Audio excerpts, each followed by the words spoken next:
Si de algo saben las abejas, es de flores. Hay de todo tipo y para todos los momentos. Lo importante no es solo su color, tamaño o forma, sino lo que hace sentir cada una. Y para esos sentimientos trabajan. Igual que el Banco Central, que trabaja para hacer florecer la economía y que sientas estabilidad.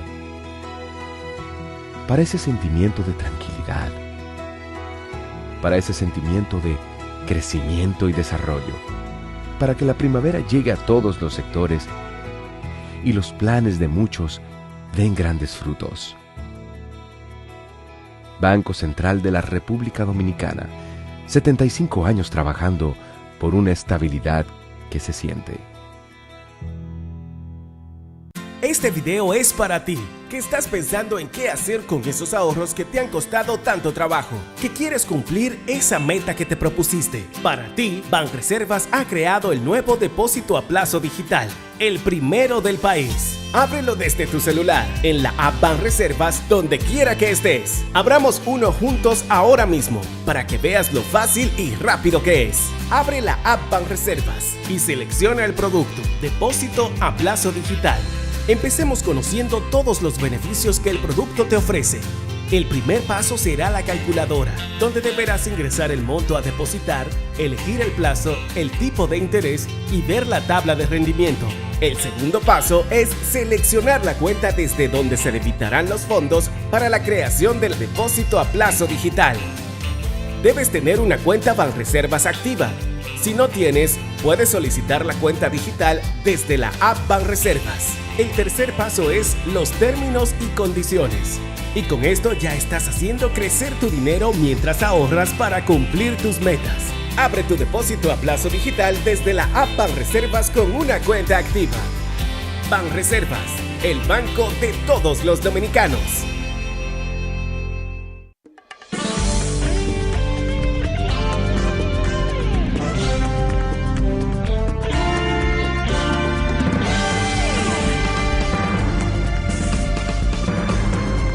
Muy buenas tardes, amables televidentes. Bienvenido a su cita diaria crepuscular y nocturna en Teleimpacto, que es al final de la tarde despidiendo el sol y comenzando la noche. Ponga su caridad en buenas manos. Apoye el Patronato de Lucha contra el Cáncer de Villa González, incorporado 809-443-8010. También al Hogar Escuela Santo Domingo Sabio. Sabia decisión si usted pusiere su caridad en las manos de los salesianos de la Iglesia Católica, una congregación muy trabajadora, dedicada prácticamente a la formación de jóvenes.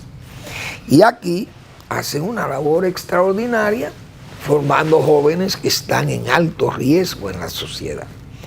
Qué labor tan interesante, porque esos jóvenes son presas fáciles de la delincuencia, gente sin oficio y sin beneficio.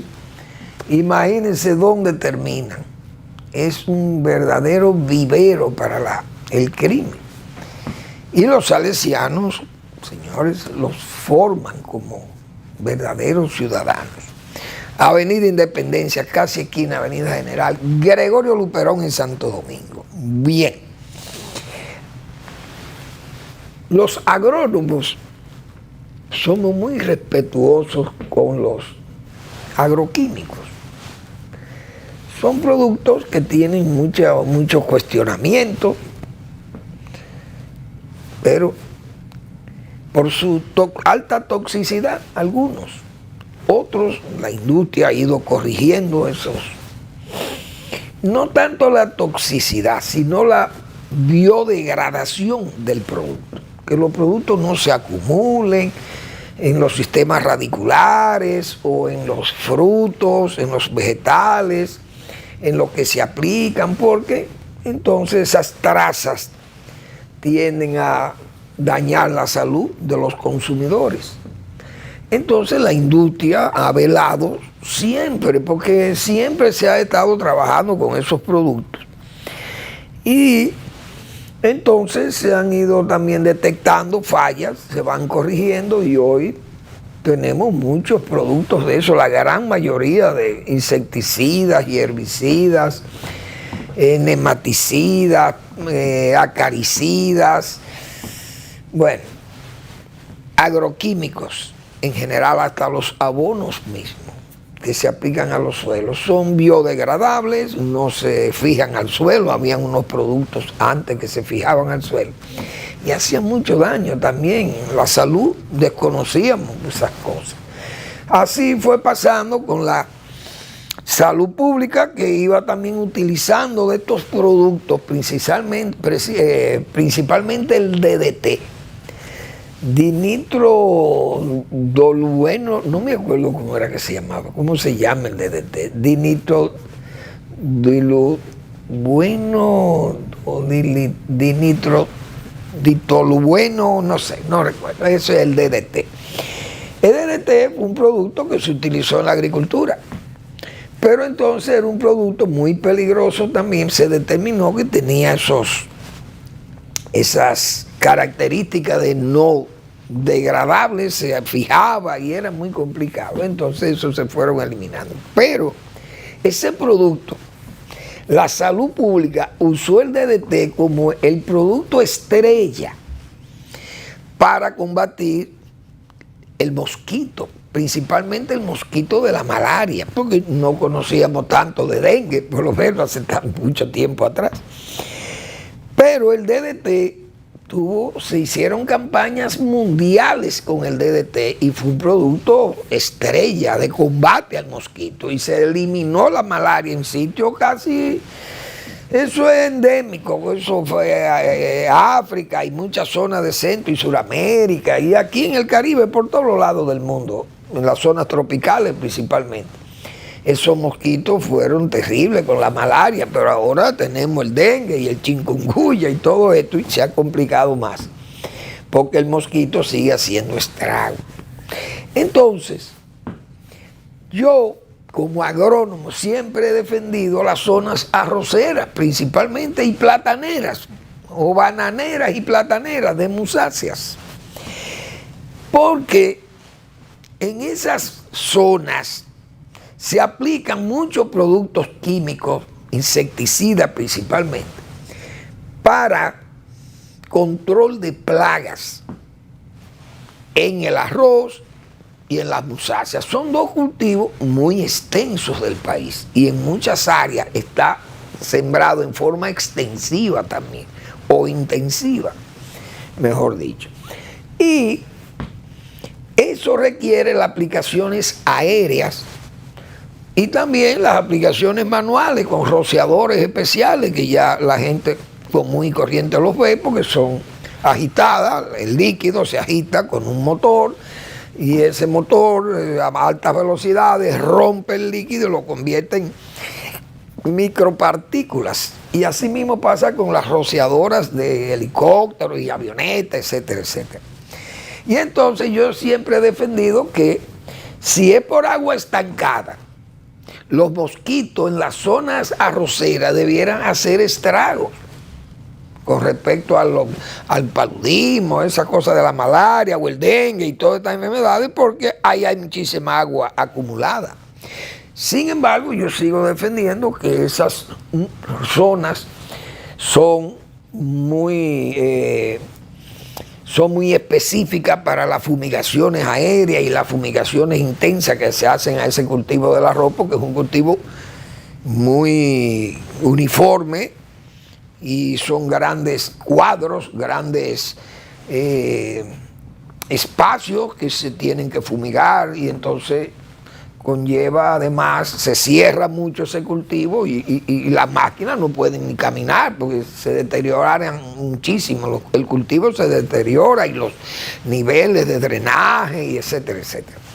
Entonces por eso va esa aplicación aérea en arroz y eso no hay duda que, digo yo, sigue siendo una especie de muro para que el mosquito no crezca en las zonas arroceras del país. Por tanto, las fumigaciones son necesarias. Por eso nosotros siempre insistimos que Salud Pública fumigue intensamente para fines de controlar el dengue, porque las aguas estancadas, se sabe que hay con estos problemas de escasez de agua que hay en este país, mucha gente sabe, lo sabe la autoridad, guarda agua, acumula agua en su casa para las necesidades básicas, porque es que no llega agua por tuberías. Entonces, es muy difícil usted mantener esa campaña de control, poniéndole cloro a los envases y cambiando esas aguas que hay que botarlas, porque entonces utilizarlas rápidamente para evitar que pueda venir el mosquito y anidar allí o poner sus huevos, qué sé yo. Entonces, eso sabe uno que hay que reforzarlo, esas campañas con las fumigaciones. Y yo quiero realmente saludar y felicitar a las autoridades de salud pública porque están fumigando en áreas complicadas, principalmente esas áreas hacinadas de la periferia y en esa zona donde el mosquito hace más daño que, por ejemplo, en Naco y en Piantini. Todo el mundo sabe que el mosquito ahí le es más difícil encaramarse, como dice, a un 12 pisos, un 10 pisos, 5, 6, y la gente ahí tiene su agua y bueno, y viven más o menos en un área que son servidas, servicios de basura, recogida, etcétera, etcétera.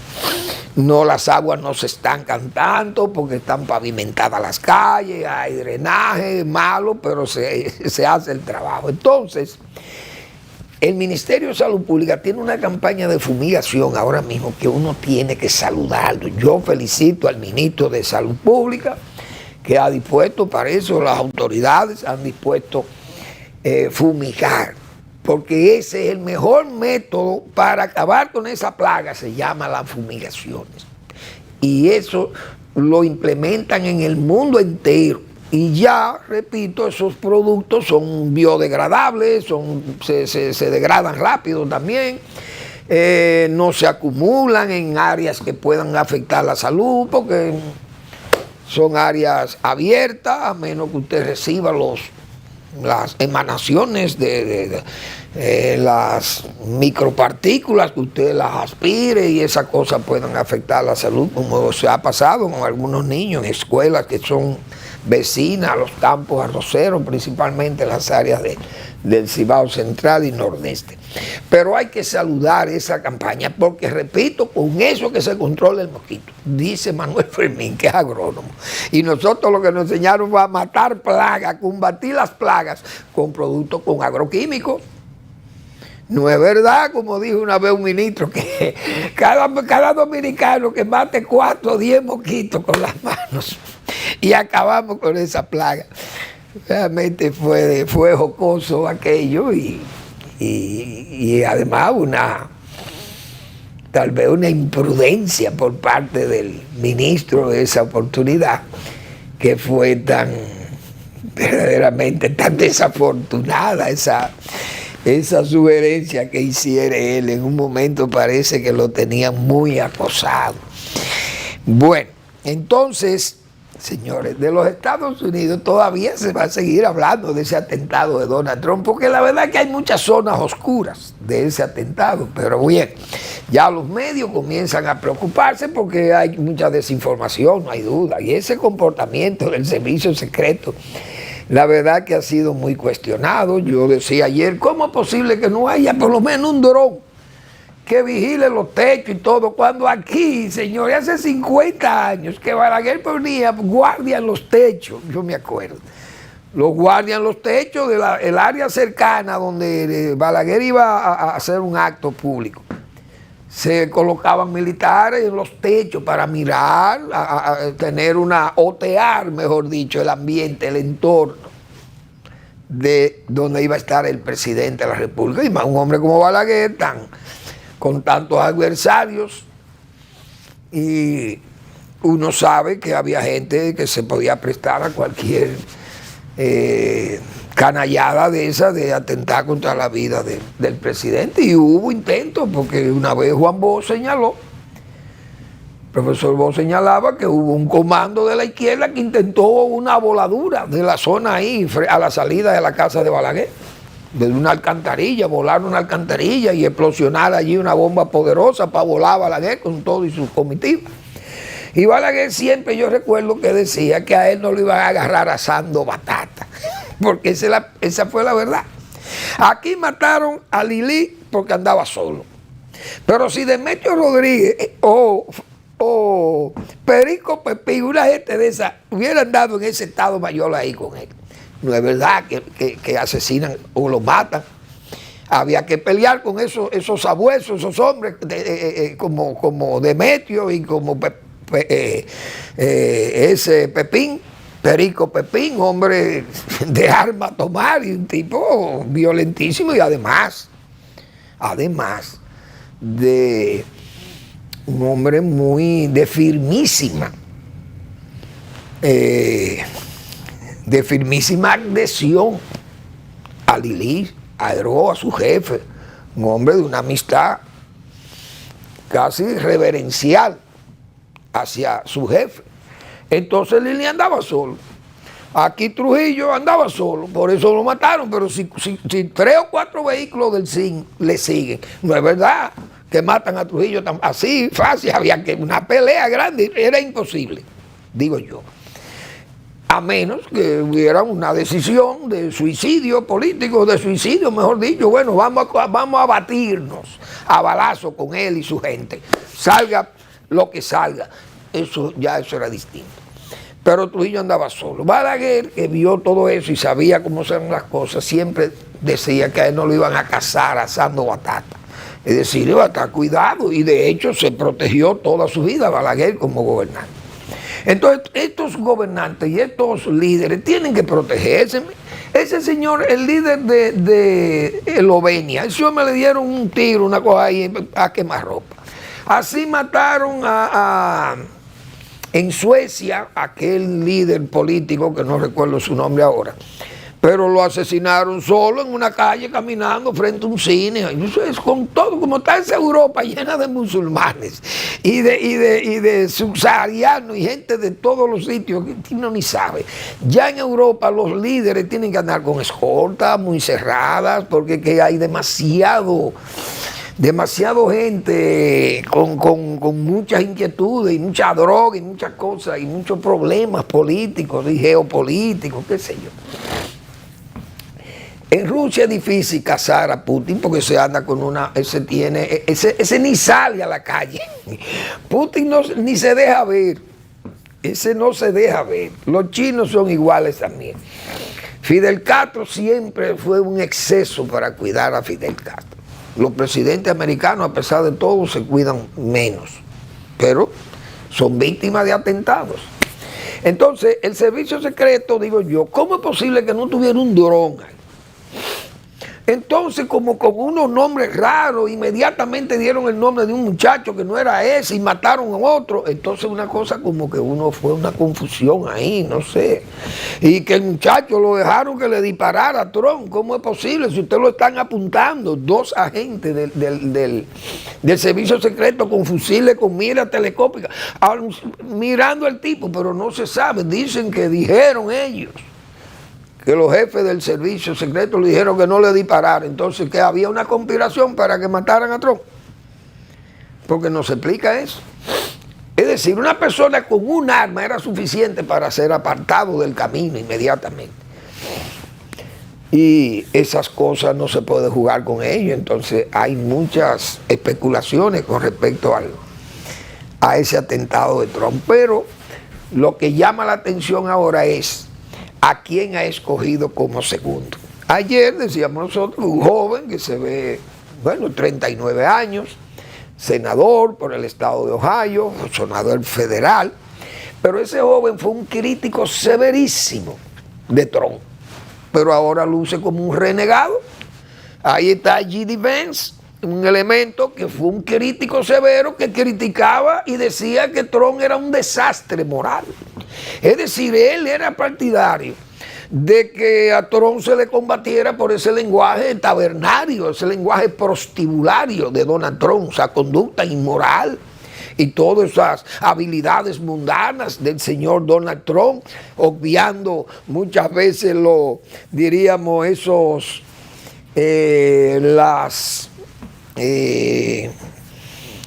¿cómo podríamos decir? Obviando lo sentimental. Es decir, pagaba a una prostituta por sus habilidades mundanas, sus asuntos sexuales, y entonces obviaba esos sentimientos, esas cosas sentimentales del que se enamora.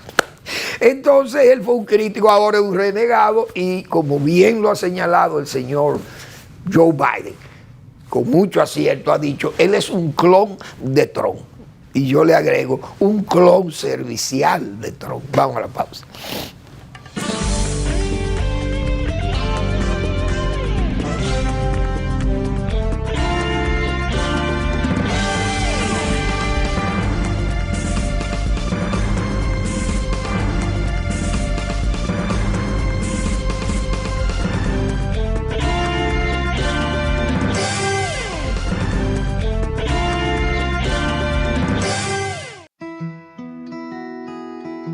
Si de algo saben las abejas, es de flores. Hay de todo tipo y para todos los momentos. Lo importante no es solo su color, tamaño o forma, sino lo que hace sentir cada una. Y para esos sentimientos trabajan. Igual que el Banco Central, que trabaja para hacer florecer la economía y que sientas estabilidad. Para ese sentimiento de tranquilidad, para ese sentimiento de crecimiento y desarrollo, para que la primavera llegue a todos los sectores y los planes de muchos den grandes frutos. Banco Central de la República Dominicana, 75 años trabajando por una estabilidad que se siente. Este video es para ti, que estás pensando en qué hacer con esos ahorros que te han costado tanto trabajo, que quieres cumplir esa meta que te propusiste. Para ti, Banreservas ha creado el nuevo depósito a plazo digital, el primero del país. Ábrelo desde tu celular, en la app Banreservas, donde quiera que estés. Abramos uno juntos ahora mismo, para que veas lo fácil y rápido que es. Abre la app Banreservas y selecciona el producto, depósito a plazo digital. Empecemos conociendo todos los beneficios que el producto te ofrece. El primer paso será la calculadora, donde deberás ingresar el monto a depositar, elegir el plazo, el tipo de interés y ver la tabla de rendimiento. El segundo paso es seleccionar la cuenta desde donde se debitarán los fondos para la creación del depósito a plazo digital. Debes tener una cuenta Banreservas activa. Si no tienes, puedes solicitar la cuenta digital desde la app Banreservas. El tercer paso es los términos y condiciones. Y con esto ya estás haciendo crecer tu dinero mientras ahorras para cumplir tus metas. Abre tu depósito a plazo digital desde la app Banreservas con una cuenta activa. Banreservas, el banco de todos los dominicanos.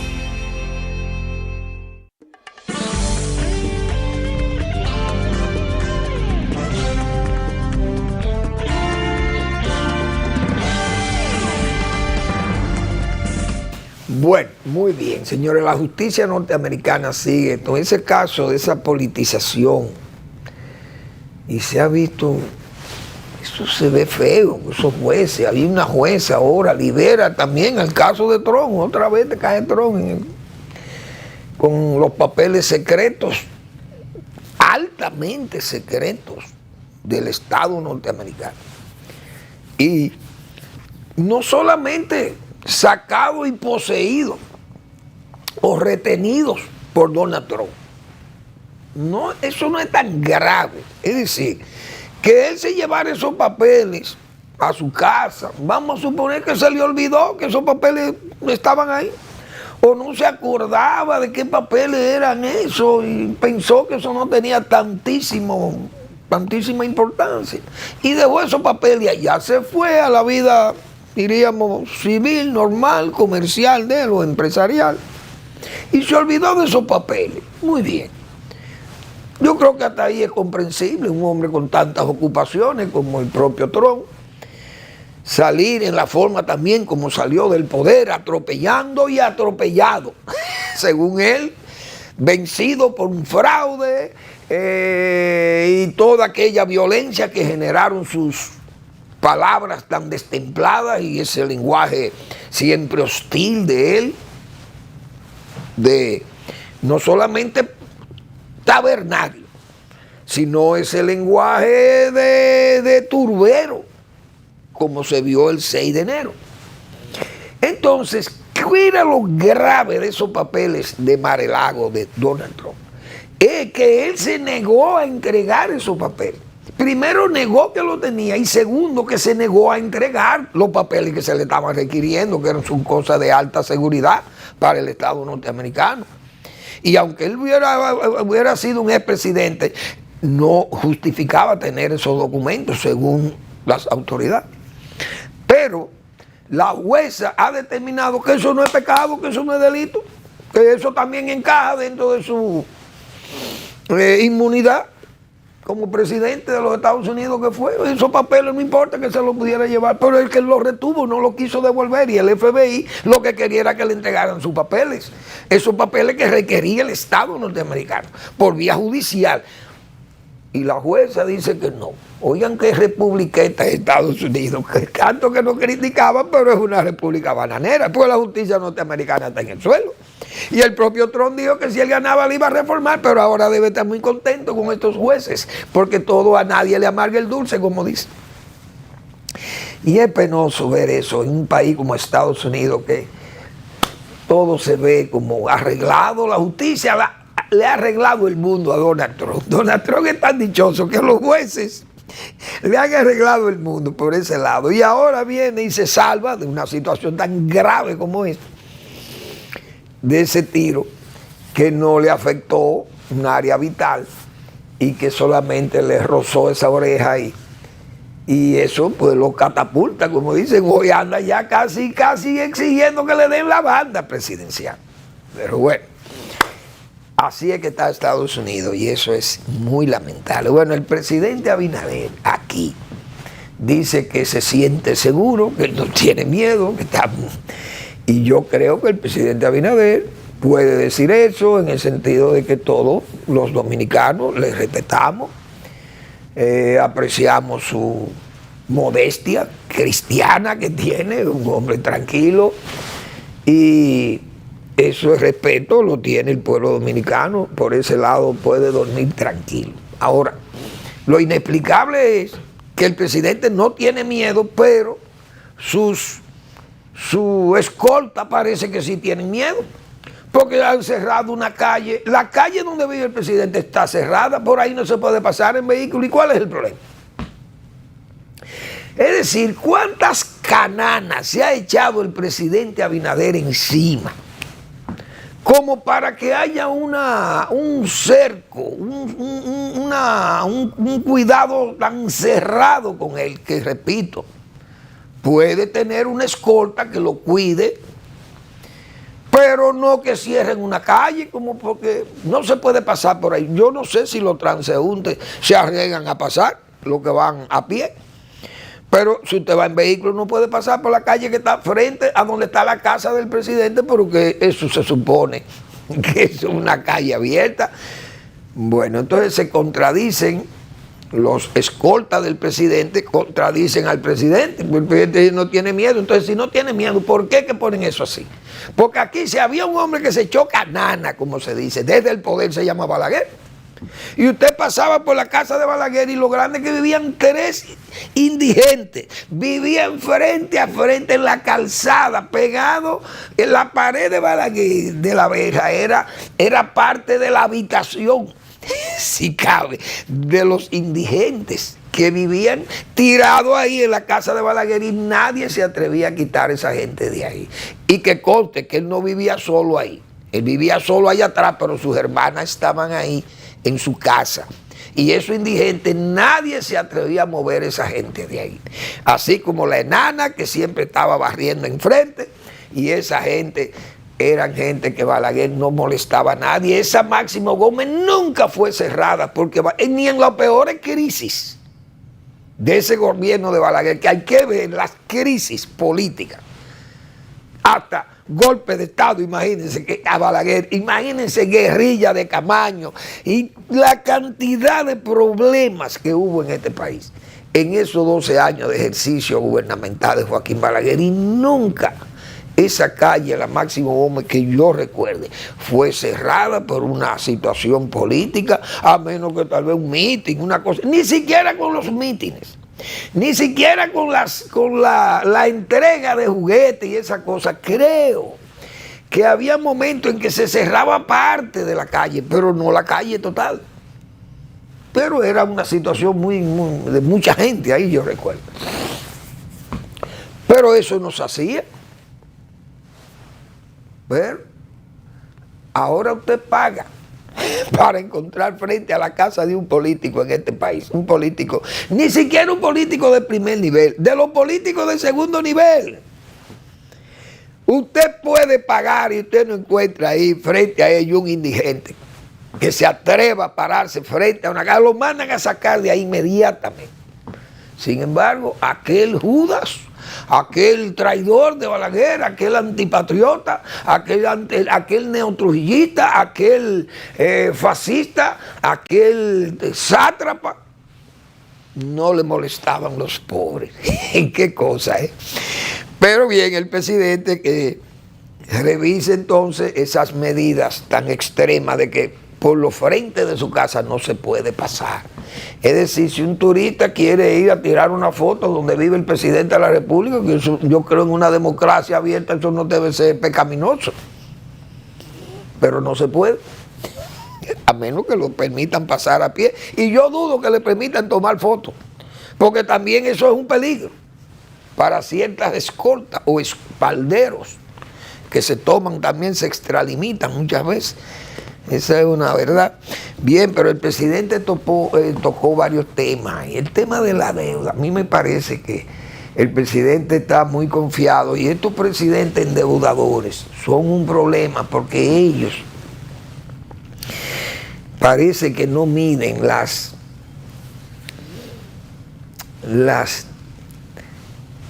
qué sé yo, las situaciones difíciles que le dejan a los países cuando ellos salen o pasan su vida, se van, mueren y no saben lo que dejan. Saben lo que dejan, lo que tienen, lo que han dejado ahí en ese momento, porque no hay duda. Pero son, como dijo Ulises Heró, uno de ellos, de los endeudadores. Yo no voy a leer la historia, muy irresponsable, en forma de casi de avestruz, como dicen, enterrar la cabeza en el agujero del avestruz. Aquí Buenaventura Báez murió probablemente plácidamente en Hormiguero, en Puerto Rico. Y ustedes saben el lío de deuda que dejó ese caballero en este país. El crimen de corrupción con esos endeudamientos que le dejó ese señor al país, Buenaventura Báez. Pero murió plácidamente allá, en Hormiguero. Luego, con el tiempo, sus familiares, principalmente creo que su hijo Ramón Báez, que siendo presidente de la República, creo que trajo los restos de su padre y fueron depositados en la Catedral Primada de América. Ahí reposan los restos del señor Buenaventura Báez Méndez. A menos que hayan sido retirados por sus familiares, no sé, pero reposaban ahí. Y la muerte es la igualdad suprema, indiscutiblemente. Usted no va a soplar esa ceniza y la va a botar por ahí, porque eso no tiene sentido. Pero hay gente que se presta a todas esas cosas también. Ahora, Heró, que también falleció dejando una deuda extraordinariamente complicada, y todo el mundo sabe que esa deuda de Heró fue tan diversa y tan dispersa que cuando murió no se sabía cuánto debíamos. Aquí no se sabía, se debía tanto para la época que no sabíamos a quién se le debía tanto dinero, porque él hacía muchísimos negocios ocultos con prestamistas criollos y extranjeros. Y el gobierno de los Estados Unidos tuvo que enviar un agente aquí para que hicieran un levantamiento de la deuda, a ver a quién se le debía y todo lo que se debía, y luego los acuerdos a que hubo que llegar para reducir la deuda y hacerla pagable a la mitad y algo así. Hubo prestamistas criollos que dijeron que ellos no aceptaban eso. No sé con el tiempo cómo se subsanó aquello, pero en el gobierno de Moncácer se llegó a un acuerdo de pagar el 50% de la deuda. Y el gobierno de los Estados Unidos dio su visto bueno para aquello. Fue lo que se llamó la Convención de 1907. Entonces, los presidentes endeudadores, como dicen, no van a leer la historia probablemente. Entonces, el presidente Abinader ha dicho que no le preocupe esa deuda porque la deuda se ha tenido que hacer porque el país estuvo en una situación calamitosa después de la pandemia, que la pandemia afectó la riqueza nacional, es verdad. El país estuvo prácticamente cerrado, no podía haber crecimiento, sino decrecimiento de la riqueza, porque estaba el brazo productivo del país estaba cruzado, como se dice, en descanso, obligatorio por el asunto del virus. Ahora, ese préstamo tomado así, presidente, ¿y qué usted ha hecho con todo ese dinero que se ha tomado prestado? Porque no todo se ha usado para vacunas, o para atender cosas sanitarias, o para regalarle a la gente dinero para que sobreviviera más. Porque se supone que había algún dinero que iba a grandes obras, pero ¿a dónde está ese dinero? ¿Y cómo es posible que nosotros, el presidente Abinader, recibiera 50 mil millones de dólares en control a deuda, y la suben a 70 y qué sé yo cuántos mil millones de dólares? ¿Y todo ese dinero dónde está? ¿O se fue en la pandemia? Porque aquí hubo un señor que llegó al poder en unas condiciones, diríamos, tan drásticas desde el punto de vista del manejo del gobierno dominicano, en este caso la guerra de Abril y Balaguer en el 66, que aquí no había dinero ni para pagar la nómina pública. Pero el gobierno de la crisis sanitaria tenía dinero para pagar la nómina. Yo recuerdo que Danilo Medina buscó como 17, 13 o 14, qué sé yo, miles de millones de pesos que tenía Idopril, y lo tomaron de ahí para repartir los pagos a las personas que se estaban subvencionando, trabajadores, etc. Y fue con dinero, ahorro interno, se fue entregando eso, pero todo comenzó ese préstamo, pero hemos seguido, y ya la crisis sanitaria hace tiempo que pasó, presidente, pero seguimos con los préstamos. Y la deuda, esa deuda, las implicaciones que eso va a dejar, probablemente el presidente no lo vea, tal vez él muere, tal vez como Matusalén, y bueno, y podrá ver los resultados mañana del impago. Porque va a venir un momento que no vamos a poder pagar, y Puerto Rico no es más rico que nosotros, y no pudo pagar. Y tenía un PIB muy alto. Pero nada más son 70 mil millones de dólares que deben, y ellos tenían un PIB de más de 150 mil millones de dólares, y sin embargo le vino la crisis. Pero aquí nos estamos acostumbrando al porciento de PIB con el nivel de deuda, y eso es eso es traicionero, creerse que porque tenemos un nivel de riqueza mayor en un 50%, por ejemplo, que la deuda realmente en sí. Esos números, porque ¿con qué que se paga? O vamos a vender la riqueza para pagar. Porque si es verdad, Samaná puede costar muchísimo dinero, la bahía de Samaná, y Punta Cana vale muchísimo dinero, pero vamos a tener que vender Punta Cana para pagar. ¿O acaso no vimos que en Ceilán, no Ceilán, en Sri Lanka, en Sri Lanka, antiguo Ceilán, y Sri Lanka, tomaron un dinero prestado a los chinos, no le pudieron pagar porque no tenían dinero para pagarle a los chinos y tuvieron que entregarle un muelle a los chinos? Entonces vamos a llegar ahí cuidado con eso. Yo lo he dicho muchas veces aquí, presidente Abinader, mande su gente y lea usted, si no lo han leído, el libro de Harmon a Trujillo, para que usted sepa cuáles son las implicaciones de una deuda eterna pronunciada como esta y tan elevada que realmente es impagable. Vamos a la pausa.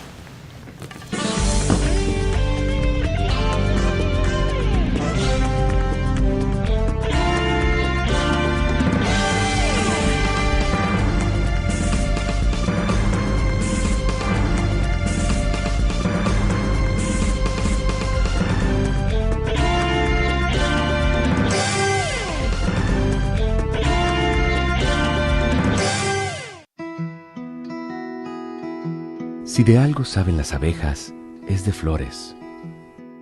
Hay de todo tipo y para todos los momentos. Lo importante no es solo su color, tamaño o forma, sino lo que hace sentir cada una. Y para esos sentimientos trabajan. Igual que el Banco Central, que trabaja para hacer florecer la economía y que sientas estabilidad. Para ese sentimiento de tranquilidad, para ese sentimiento de crecimiento y desarrollo, para que la primavera llegue a todos los sectores y los planes de muchos den grandes frutos.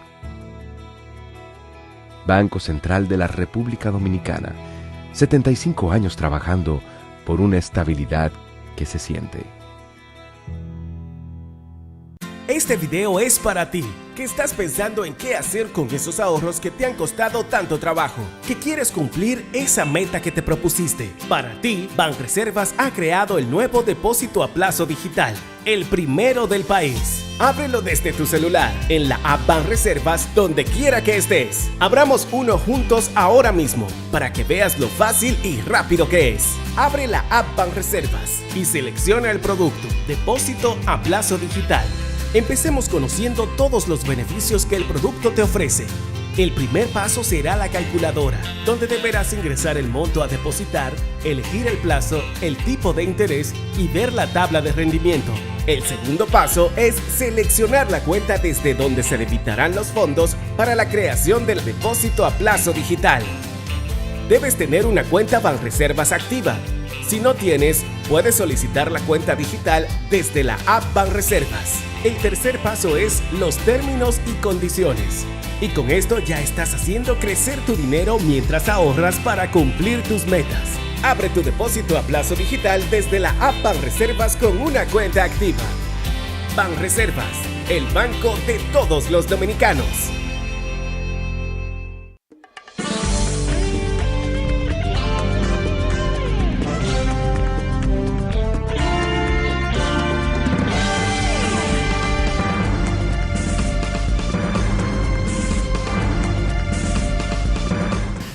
Muy bien.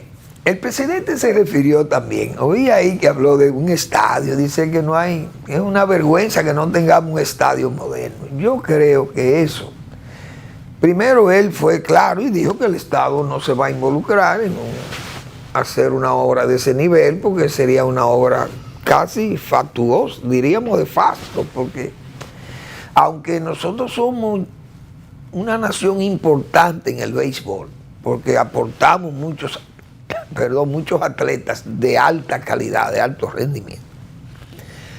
Pero uno sabe que esas son obras muy costosas y que el Estado dominicano tiene muchas prioridades y el presidente fue consciente de eso. Pero aquí los peloteros han ganado muchísimos millones de dólares, los peloteros.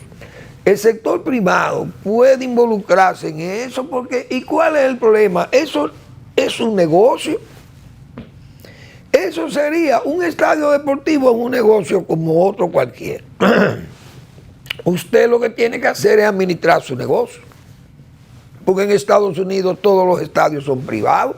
Ese estadio que vimos ahí donde se jugó la serie de Argentina y Colombia, que hay que felicitar primero a esas dos selecciones verdaderamente colosas, porque hicieron un juego mejor, yo diría, que el de las Eurocopas, porque hay que ver el calor que hace Miami. Eso es una cosa agobiante, y esos muchachos ahí la jugaron muy bien, principalmente Argentina, excelente, una selección de primer nivel mundial, pero Colombia, qué sorpresa, Colombia es una verdadera potencia, porque ese juego de Colombia fue un juego agresivo, fuerte, y esos jóvenes, la mayoría negros, porque también eso hay que decir que esa gente son de Buenaventura y de la zona del Atlántico de Colombia, son gente acostumbrada al calor, pero estos argentinos, Argentina es un país que hace mucho fresco, un país muy, siempre la zona sur es fresca, muy fríísima, de temperaturas bajo cero en Argentina, ahora en invierno. Pero esta gente de Colombia, esos muchachos de Colombia fueron excelentes, una selección, bueno, llegó invicta a jugar con Argentina, no fue fácil, siendo una selección campeona del mundo, Argentina. Y con la gente que había ahí, los Di María y los Messi, esa gente, nada más mencionar a esa gente, eso infunde respeto. Esa es la pura verdad. Pero ese estadio, el Hard Rock, es privado. El Busch Memorial Stadium es de la familia de Anheuser, de la cerveza Budweiser. Ellos son los dueños del Busch Memorial Stadium y del Busch Garden de Florida. Ahí. Esos son parques privados. Y los Yankees tienen su play privado. Entonces, todo el mundo, en Estados Unidos, todos esos estadios son privados. Entonces, aquí, que haga un estadio privado, yo recuerdo que... ¿cómo es el nombre de Vail? No me acuerdo el nombre de cubano excelente, amigo de la República Dominicana. Bien, él planteó como que en Romana se podía hacer un estadio moderno, un estadio profesional, para alojar ahí juegos de grandes ligas. Y eso se puede hacer. Entonces, ¿cuál es el problema? Que en República Dominicana no se puede hacer un estadio súper moderno para alojar los juegos de grandes ligas y que jueguen aquí incluso, porque ellos están dispuestos a todo, los americanos van y más. República Dominicana es una cantera y donde están todas las escuelas.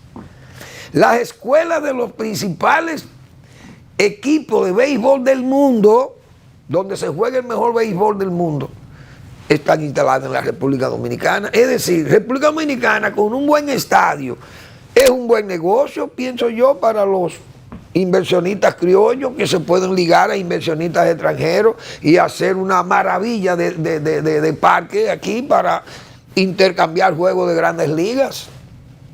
Eso se puede hacer. Yo no sé por qué el sector privado no se lanza a hacer una instalación de ese tipo, porque ¿cuántos hoteles no se hacen aquí que son más caros que hacer un estadio de béisbol? Pienso yo. No sé. Entonces, pero el presidente sacó el pie con razón y dijo, no, es una buena idea y es una vergüenza incluso para el país que no disponga de un estadio moderno, y es verdad, pero el gobierno no puede hacerle frente a eso cuando hay tantas deficiencias, muchísimas. Imagínense ustedes el gobierno haciendo un estadio de béisbol para superar el Quiqueya.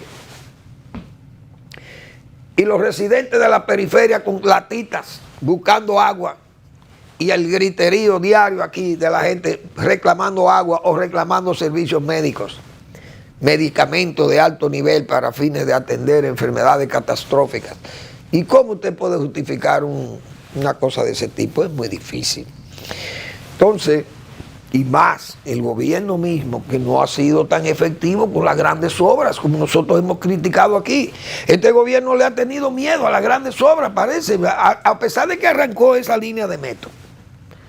Pero fíjense las dificultades y la misma carretera Duarte, las ampliaciones y eso lento, unos trabajos muy lentos, no sabemos qué es lo que ha pasado con el gobierno. El gobierno tiene que mejorar la velocidad de su trabajo, porque es que aquí faltan muchas cosas. Por ejemplo, un canal de riego. ¿Cuándo se va a iniciar el canal de riego para irrigar los terrenos del área de influencia de la presa de Montegrande? No se habla de Montegrande. ¿Qué hace? ¿Qué hay en Montegrande? ¿Todavía está cogiendo agua? Como dice, acumulando agua. El lago para criar las tilapias, porque tampoco tiene la casa de máquinas para producir energía. ¿Dónde está la presa de Sanate? Porque se anuncia la presa de Joca, la vamos a hacer, están los estudios ya trabajando en eso. Vaya usted a ver. La presa de, ¿cómo se llama? De Don Miguel, no, eso está próximo, ya se la entregamos pronto. Y se está trabajando. Ustedes saben las obras que faltan por hacer en este país. Es decir, no hay una represa, no hay un canal de riego, no hay una gran carretera que esté en construcción. El gobierno le tiene miedo hasta la carretera del AMBA. Entonces, ¿qué es lo que pasa? El gobierno nuevo, el presidente tiene que tomar una decisión y dejar esa bisoñez. Ahí hay mucha gente que no está en el nivel para estar al frente de instituciones que requieren servicios de grandes proporciones para el país. A esa gente no dan pie con bola. El presidente tiene que pensar, y este gobierno ha llegado a manejar el gobierno sin planificar nada. Aquí no se planifica nada. Sin planificación, el sector agropecuario, ahí no se ha iniciado un plan en 4 años. Pero el presidente está feliz y contento con ese equipo, hablando mentiras, porque ayer nos referíamos nosotros a esa, diríamos, información disparatada que han dado estos funcionarios del sector agropecuario. El director del Banco Agrícola, el administrador, dice que fue el alimento que no tenía el nivel de nutrición necesario para que los pollos tuvieran una buena convertibilidad. Bien, técnicamente podrán, es difícil que eso se pueda mantener, pero bueno, es una explicación técnica. Entonces el ministro dice que es el calor, y luego dice que en 15 días va a haber pollo de más. Entonces se va el calor, porque el verano va a ser más intenso todavía. Y habrá más lluvia probablemente, y habrá más humedad. Entonces son cosas disparatadas, y el presidente no puede repetir un gobierno de 4 años más con un ambiente funcionarial tan deficiente, tan crítico. Eso tiene que ser una de las buenas decisiones que el presidente tiene que agenciarse, funcionarios que puedan ir, diríamos, en una misma dirección, que todo el mundo vaya tirando hacia adelante y no hablando cada quien como para a tontas y a locas, como hemos señalado. Esa ha sido una deficiencia en el gobierno, que no ha habido planificación. Las cosas se hacen como sin ton ni son, como a lo que salga, y eso no es bueno. Entonces el próximo gobierno tiene que saber, el presidente tiene que, esa es una de las virtudes de un buen presidente, saber escoger a sus funcionarios. El presidente tiene que buscarse gente que planifique, que piensen cómo se van a hacer las cosas bien hechas. No es para que se piensen para hacerlas mal hechas, como está pasando precisamente. Por ejemplo, ese Código Penal, el presidente quiere dejar un legado, la reforma. Pero hay que, yo digo, como el pueblo dice, miren, lo que nosotros queremos, con eso no se come, presidente, con la reforma no se come, dice la gente común, porque es verdad, cuando se legisla o se hacen cosas de ese tipo, que la gente no valora más, al contrario, lo que dice, nos van a cargar con impuestos, nos van a pegar las espuelas, o con eso no se come. La gente dice eso muchas veces. Yo creo que hay que pensar cómo se van a hacer las cosas, porque el gobierno va a tener mucho que enfrentar, muchas situaciones difíciles. Son muchas cosas que se aplazaron, porque 4 años era muy poco, pero no se hicieron en 4 años, entonces hay que esperar 4 más. Más todas esas adhesiones políticas, atender todos esos partidos, como yo decía aquí, habrá que hacer una diarquía, 2 gobiernos, pero con un único mando.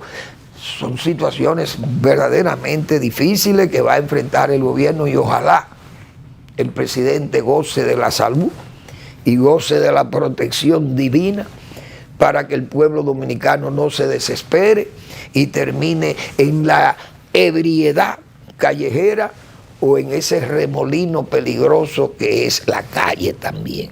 Gracias por su atención. Nos vemos mañana en otra entrega de Al Final de la Tarde, despidiendo el sol y comenzando la noche.